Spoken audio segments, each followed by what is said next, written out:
To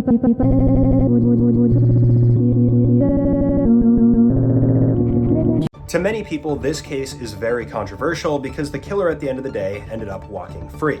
And as always, for cases like this, I do want to say viewer discretion is advised because it's pretty disturbing. So this slideshow has two images, the first one starting off with a photo of a man by the name of Vince Lee, who was 40 years old, and then an image of a young 22-year-old by the name of Tim McLean. Now this case is widely referred to by many as the Greyhound Cannibal Incident, and this is for a very good reason. Back on July 30th of 2008, Tim McLean boarded a Greyhound bus in Canada on his way home after he had done some work at a fair. Tim, after boarding the bus, decided that he was going to sit in the very back. This is usually the most comfortable place, and this would also allow him to sleep without being disturbed. Things were going just fine until after the bus stopped in Erickson, Manitoba, when Vince Lee got on board.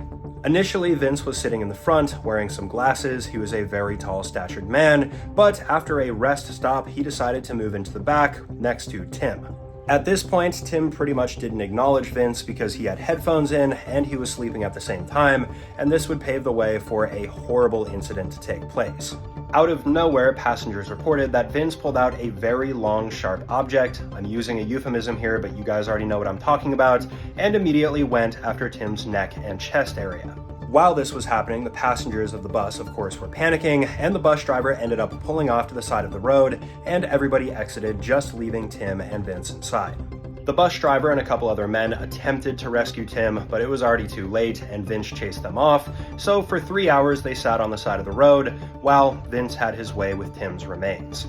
I can't go into too much detail as to what happened over those 3 hours, but according to eyewitnesses, this portion of Tim was removed and displayed out the bus window, and then Vince also consumed portions of Tim. After a few hours, authorities did end up arriving, and there was a standoff with Vince, but eventually they did capture him, and they brought him in, and of course tried him. However, Vince, who had schizophrenic tendencies, claimed that he had heard the voice of God telling him to do these actions, and that this would help save everyone from an alien invasion. During the trial, the only thing that Vince said was, "Please blank me," the blank starting with a K, and his defense argued that while he did commit the offense, he couldn't be held criminally responsible because he was just so out of his mind. This defense did work, although Lee, of course, was required to go and get some extensive professional help, and eventually in 2017, he was discharged and cleared to live alone, deemed no longer a threat to society. Now, of course, this choice was very controversial, especially for people in Tim's circle, but the whole thing is a gray area because when you're having a schizophrenic episode, you can't really control yourself, so how could you really be criminally responsible? But at the same time, what's preventing it from happening again? Regardless, let me know what you guys think about this case, whether or not Vince should have been freed, and if you think he is completely innocent in this. See you guys in the next one. Peace out.